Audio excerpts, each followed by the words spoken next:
I'm at this place in I don't know what to call this, the pushing process. If this were labor, this is the pushing right now.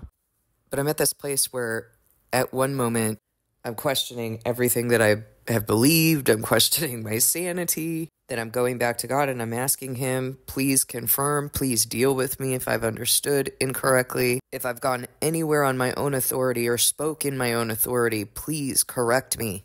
Just let me know. Just let me know. And there was one thing that He corrected me on, but it didn't really have to do with how I've understood what He's promised to me, how I've understood any of what I'm doing right now, or what I've taught you. So even just hearing that correction is comforting to me because I'm hearing from Him, because He is dealing with me, because He is talking with me. But He led me right now, or a little while ago, He led me to Daniel 8, and He just started speaking this, and I went into my Bible app to type in what He was saying to me because I couldn't remember where it was at. And He started talking with me about Daniel 8, so I just want to read to you what He's showing me. Verse 9, out of one of them came another horn, which started small, but grew in power to the south and to the east and toward the beautiful land. Okay, we already know that this is the Antichrist that He's describing, or the Antichrist Kingdom. It grew until it reached the host of the heavens, and it threw some of the starry host down to the earth and trampled on them. And we know that that happens after the witnesses have testified.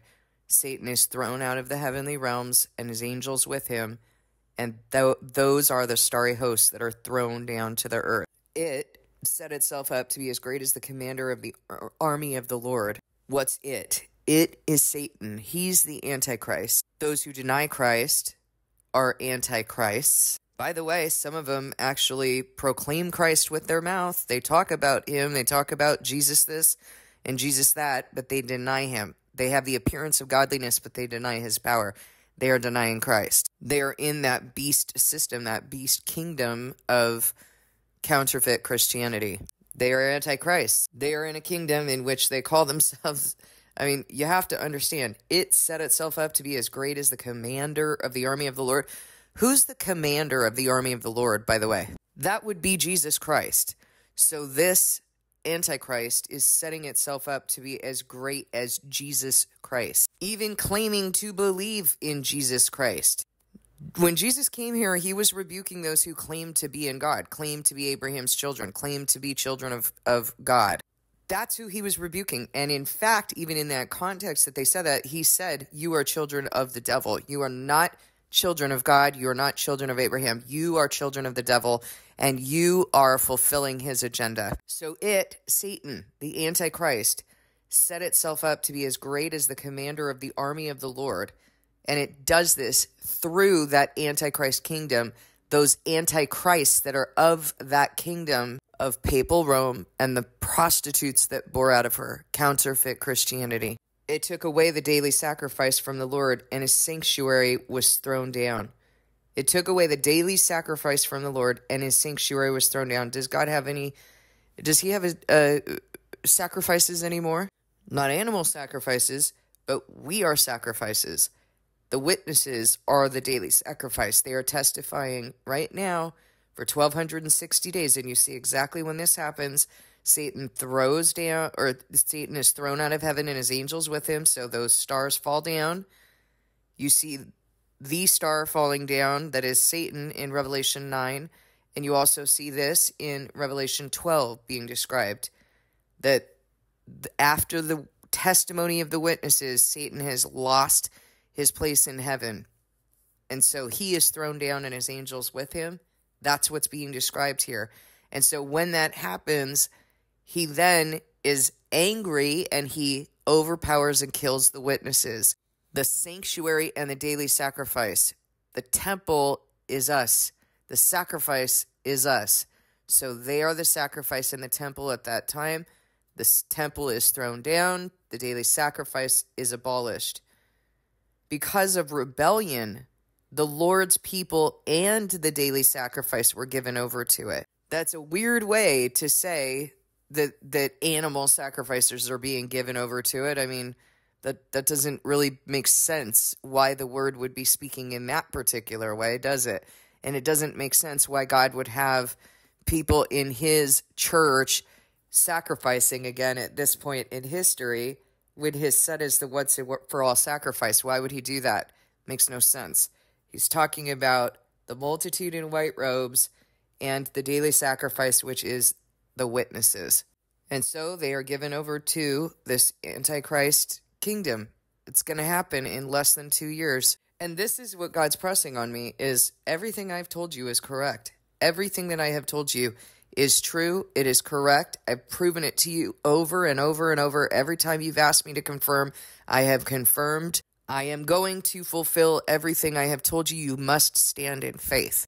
And I feel incredible grief today over what people think this looks like. I'm living this out so that you can see what it looks like and you can understand what will be required of you.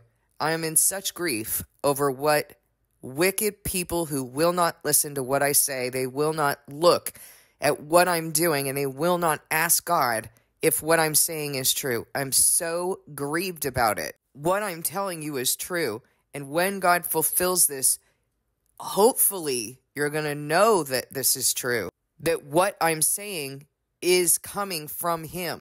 Hopefully you're going to see that he's testifying to that when he fulfills. But if you recognize it at that time after I die, it will have been too late, because that is when the trumpet will have blown. So you don't need to, try to convince yourself that what I'm saying is true. You need to go to God and ask him. Let him convince you that what he has said through me is true, that this is the time. Because by the time I die, by the time the sacrifice is abolished, it will be too late. The fifth trumpet will have already blown, and we already know that those who don't have the seal of God are going to experience those plagues, and they won't repent from them. So no one will be saved after that time. If you don't discern this right now, that what I am saying is true, and you don't start to pick this up, you will not make it. I promise you, that is what he's telling me. Because of rebellion, the Lord's people and the daily sacrifice were given over to it. So by that time, you better be in the category of the Lord's people, and you better be ready to have been given over to the Antichrist. It prospered in everything it did, and truth was thrown down to the ground. You're going to see it happen. You will see it happen if you are one of the wise. If you listen to what I'm saying and you go and discern this with God, you are going to see truth be thrown down to the ground at that time. You think it's thrown down now? Oh boy, you ain't seen nothing yet. Then you will feel the grief that I feel right now at those who will not listen. They will not listen. Then I heard a holy one speaking, and another holy one said to him, "How long will it take for the vision to be fulfilled, the vision concerning the daily sacrifice, the rebellion that causes desolation, the surrender of the sanctuary, and the trampling underfoot of the Lord's people?" Okay, so he's asking, how long are all of these things from the start of the 7-year period? How long is this going to take? It's going to take 2,300 evenings and mornings. Then the sanctuary will be reconsecrated. Well, what does that mean? Why is God referring to the temple when he talks about the sanctuary being thrown down in the middle of that 7 after the witnesses have testified? Why is he talking about them being thrown down? What about the rest of you? Are you chopped liver? Of course not. Now he's addressing you. He's saying it will take 2,300 evenings and mornings, then the sanctuary will be reconsecrated. What you need to understand is that the witnesses have fulfilled their covenant to a point by the time that they have been thrown down, where they are identified as his temple. You, as the multitude in white robes, are going to be working out your covenant and bringing people to understanding. And as you're working out that covenant, you become his temple. You're going to be working, and you will not be considered reconsecrated until 1,040 days after the witnesses have completed testifying. So you're going to be doing something for a while. For almost 3 years after the witnesses die, you're going to be doing something. And after that 3 years, sometime after that 3 years, at least over half a year, then the abomination of desolation is going to be set up. At that time, you will be required to do certain things or die.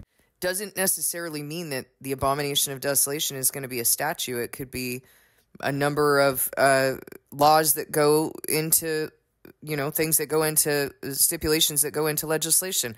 Perhaps, one thing, I'm not saying this is going to happen, but you need to consider that when God says that you won't be able to buy or sell, well, there could be certain days. Someone in our assembly was telling me that her and her husband started driving an extra, goodness, it was a lot of miles. I don't remember. I think it was like 15 miles longer than they had driven to a different dump. So, they have, I believe, a farm, and they have to drive to the dump once a week. And one of the dumps they have to go to is only open on Sabbath. And she hated going there on Sabbath, did not feel good about it. The other dump is, I think, 15 or 20 miles beyond that, so out of the way. But that they can go there on a different day. They don't have to go and desecrate God's Sabbath. I mean, do you understand what could go into legislation? Like, you could be required to only buy or sell on Saturday, thereby being given this choice as to whether you are going to trust God to provide whatever it is that you need, or are you going to desecrate his Sabbath? Because his Sabbath is a command, and it's a sign on your right hand and your forehead as to whether you're in him, as to whether you believe in him and obey him. So understand that it's not like you're going to receive some chip or a tattoo or something like that, and then you'll be able to buy or sell. It's a little different, guys. There's no indication in Scripture that that's going to happen. That's a story that's been told in the world, and it's something that causes you to look in your flesh rather than in your heart. Like as though you're going to be able to reject the mark of the beast in your flesh. No, God told you to live in your heart. He told you that nothing defiles you. Nothing that goes into the body defiles you, but what comes out of the mouth, because it's coming from the heart. Can't someone imprison you and force you to receive a tattoo? Can't they hold you down and put that tattoo on you? These are stupid ideas from counterfeit Christians who do not love truth. What God is saying to me right now in this passage that he's showing me is he's showing me no one I know, no one I've heard and don't know on Facebook, or on YouTube or elsewhere has understood the things that he has taught me. And he made me sit down and he made me study his word by his Spirit alone. And every time that I stepped apart from his Spirit, he caused me to be deceived. Every time that I went to man's sermons and commentaries and whatever else, he caused me to be deceived. It was not until I sat with his Spirit alone that he taught me these things, and everything lines up. There is nothing that is in contradiction to the other, and I can't say that for anybody on YouTube. I cannot say that for any of these false teachers and false prophets. And I also can't say for them that they're suffering the way that I'm suffering right now. That is completely biblical. God brings you to the wall. He requires you to trust him and believe in him. No one else who is, I just can't even believe that we ever thought that these people leading mega churches and collecting counterfeit tithing and doing all of this, I can't believe we ever thought that these were servants of God. How could we have ever thought that, you guys? I know what I have done with him, and I know how low I have to be kept, not just brought, but how low I have to be kept. Because, someone was asking me the other day, like, how do you know that you're in step with him? How do you know that the things that you're doing or saying are of him? How do you know all that? I'm going to tell you how I know. He keeps me so low in just a day that all day long I'm asking him, anytime that I start to get scared, anytime I start to have even the smallest inkling of a doubt or inkling of a question, I go back and I say, okay, Lord, am I in you? Show me that I'm in you. Anytime that he has me reproving someone, for example, which I don't like to do, it's not comfortable for me. Then I go back to him and I ask him, did I do that correctly? Was that indeed what you wanted me to do? Lord, please help that person to hear and understand that I say this in love, that I'm saying it because you require me to say it. All day long, he has me doing that. I'm telling you, he doesn't allow me to step away from him. He doesn't allow me to be separated from him. If I could have, surely I would have, because my flesh is wicked. If I could have, I surely would have. But he's doing this by his Spirit. That's what I'm telling you. That's what I'm trying to tell you. And so many of you ask me questions as though you're going to do this by your flesh. Please understand that this is not a flesh ministry that God has you doing. It is a live by the Spirit, crushed in the flesh. I can't give you a template and I can't give you check boxes. What I can tell you is look at how he has me living. Look at what he does to me. Look at the offering. Am I coming to you and being like, oh, I have this great idea. God gave me this idea. Let me tell you, blah, blah, blah. No, I'm telling you, God crushed me to give you this message.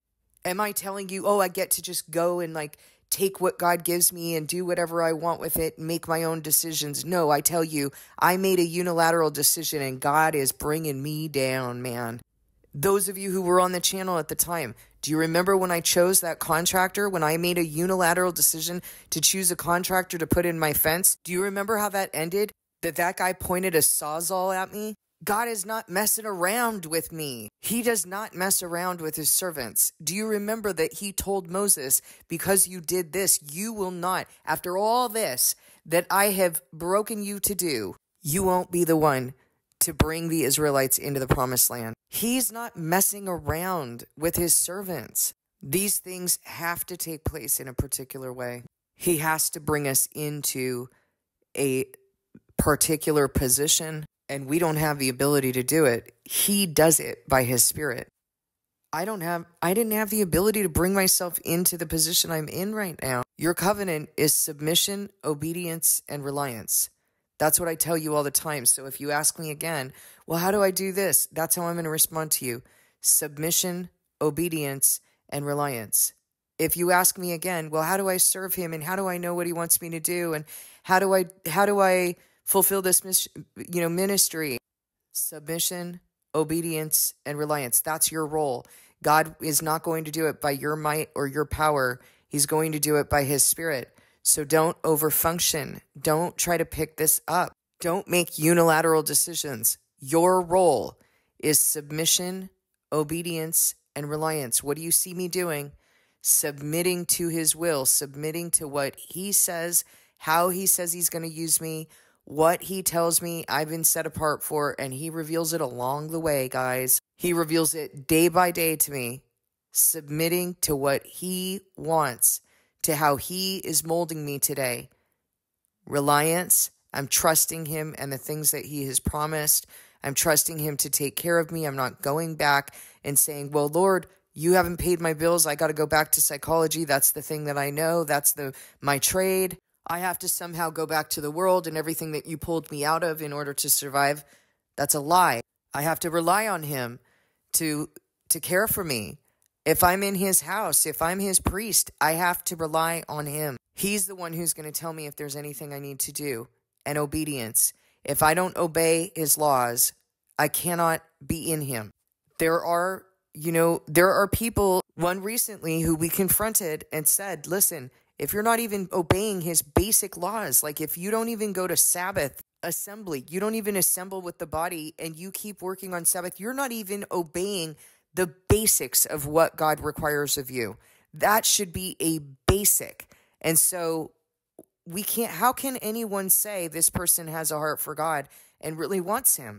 That's a lie. Are we going to justify a human being and make a liar out of God? Whether you observe his Sabbaths is a mark it is a sign on your hand and your forehead as to whether you're in him. And I've taken a firm stance recently. If you're not coming to Sabbath regularly, if you're not doing the very basics of what he requires, you don't get to come to workshop as though you're getting some free therapy or something. That's not even what we're doing. You don't get to partake in the benefits of being the house of God if you don't want to be the house of God. Basics, you guys. Obey what he has commanded. If you are not in obedience to what he has commanded, you don't have a chance as it stands. These are basic things. The workshop is to teach you how to get deeper into your covenant so that you'll be ready for this. That's what God has provided you at this time,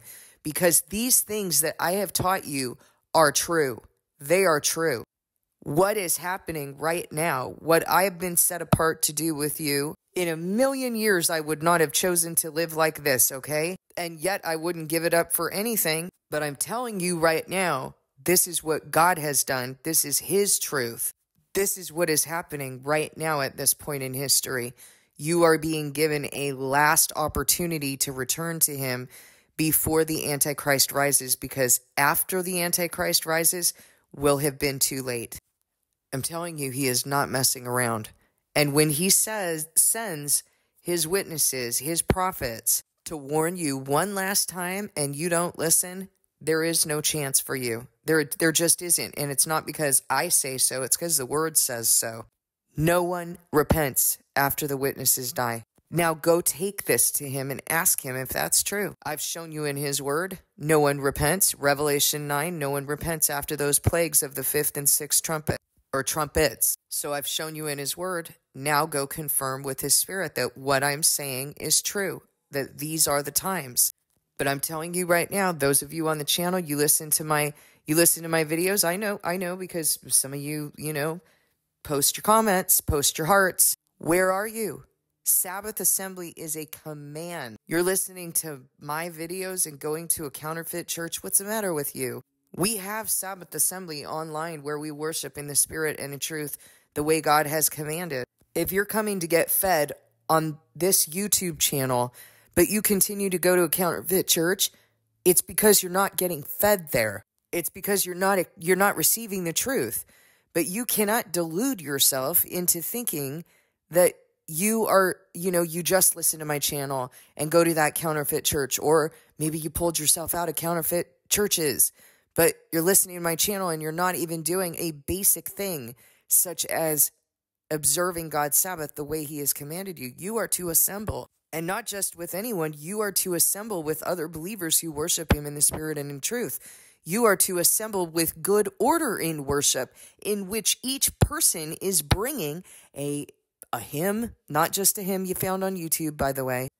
The early church were bringing hymns that were inspired by God. That's what it means to be an offering. You have to bring what has been inspired and built in you by God. A hymn, a tongue, a prophecy, a word of instruction. Guys, wake up.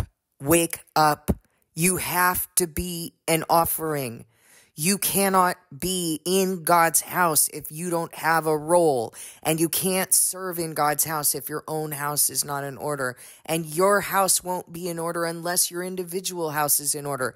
You cannot have a trust in God's kingdom if what he has given you, the basics of what he has given you, are not being fulfilled. The basic responsibilities of being a parent and a spouse, a worker, etc. If you don't fulfill those responsibilities, he has so told you in scripture you cannot serve in his house. Why are you busying yourself with all of these other things? That's one thing. Like, people come to the channel, they start doing the work, and then they start telling me, oh, I ordered this other book by so-and-so. Why? Is that where God led you? There's enough to be done right here in what he has provided you. Have you not gone to him and asked him? Obviously not. Obviously not. If you feel that you need to go and check out other books, you have not asked him if this is where you're supposed to be. Am I his shepherd? Is this the work you're supposed to be doing? You've not asked him. And if you're out there with other congregations of people calling them the body, you have not discerned anything, because God brings his body together. So if you know that there's some other group of people who are also the body, why haven't you brought them together with the rest of the body? This is just wickedness. I'm sick and tired of hearing this stuff and seeing it. I know what I'm doing every day and how I'm laid out for you guys. I'm sick of this. Wake up. There isn't much time for you to wake up. You need to wake up right now. And the first thing you need to do is go to him and ask him if what I'm saying is true and if I'm of him and if he wants you to listen to what I say. And if he wants you to listen to what I say, then you need to do these things. And if he doesn't, you need to get off the channel, because the only thing that matters is what God says. That's all that matters, not what you're making up. I just have no more in me for this. And I keep telling you guys, I keep warning you that one thing that I've learned from having that building that God had me buy in 2020 is that he has kept that building empty, and he does not need to fill up that house with people who don't want him. He has told me not to have certain people in that building. And for that reason, no one has come to work there, because there hasn't been anyone who's been circumcised in heart and mind to fill that building. Do you understand what I'm saying? Because I'm saying the same thing that John the Baptist said. You brood of vipers, who warned you to flee from the coming wrath? And don't say that you have Abraham as your father, because God can raise up stones as children for Abraham. He does not need you. Wake up to what you've been offered, to what you've been extended. He does not need you. He is not chasing you around all day. He is not going by the delusions that you make up in your mind that you're in a body over here and a body over there, or that you can separate from one part of the body. God is not delusional. Enough is enough. If you are in a body, and you know who I'm talking to, if you are claiming that you are in a body, and those people say things like, there is no day of atonement anymore, the very day that God said this is to be observed, and anyone who doesn't observe it is to be cut off. They are to die. Do you understand how serious that is? How are you going to go and join Christ with a prostitute and justify that you're separating from the body to go and be with a prostitute, saying that that is also the body? You know who I'm talking to. You need to wake up and decide whether you want this or not. These things are no longer going to be tolerated, and I understand why it is that God has me speaking that message, because there is less than 2 years, and there's a lot that needs to be done in 2 years. Are you ready to do what I'm doing right now? Because you will. You'll be doing what I'm doing right now and more when that Antichrist rises. Stop deceiving yourselves. You're not talking with your children. You think you're saved, that you're going to go and work on your salvation and be concerned about yourself, but your children are out there somewhere in the world. Your family is suffering. You think you can go separate from the house God set you over, and you're going to be saved, and he's going to entrust you? Why the heck would he entrust you in his house when the trust he's given you over the house, the small house he's given you right here on earth in your family, you didn't do well with that? You could care less whether your kids are starving or dead. What is wrong with you people? Wake up. I can't spell this out any clearer. Wake up.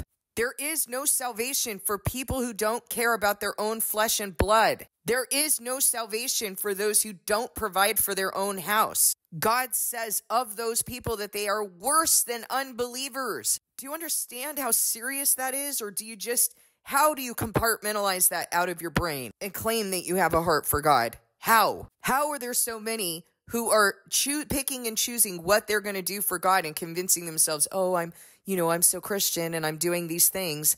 No, you're not. Not when your own house is not in order. No, you're not. You are not serving in his house. You're serving in order to justify yourself, and it will not be to your credit, period. You guys need to go and discern what I'm saying. I don't want anybody to perish. I don't want anybody to not get this or to fall off or to be destroyed by what I'm saying. And I've taken that up with God. You need to know that I've taken that up with God. I do fear God. And you should know that I fear him. If I'm in this position right now and I make a decision, by the way, when you have full reliance on God, you don't have any backup. You don't have your checks coming in or your husband or your wife who's also working. When your only husband is Christ and you are fully reliant on him, it keeps you in check. because I can't expect that God is going to fulfill his promises when I don't fulfill mine. So you best believe that I go back to God and I ask him, am I speaking in a way that's destroying others? Because this doesn't feel good. I don't want to have to say these things in the way that I'm saying them. This is required of me.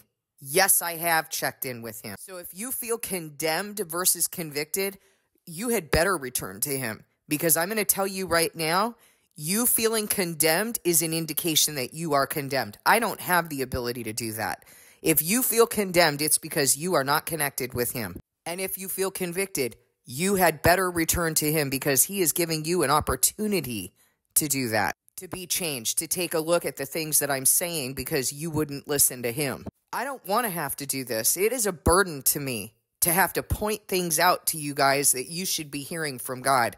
I don't understand why you're not. But I'm going to tell you something. If you decide to scale back and just do the bare minimum, just attend Sabbath assembly or Bible study because you're too wicked to make the changes that need to happen in order to attend workshop, you are in great danger. And I'm going to tell you why.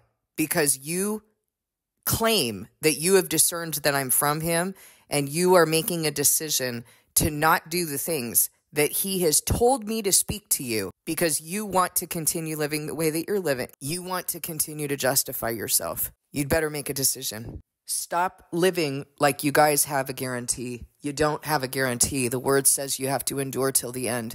The word says you have to bear certain fruit if you are one of the ones who's being saved. Please go take this to God.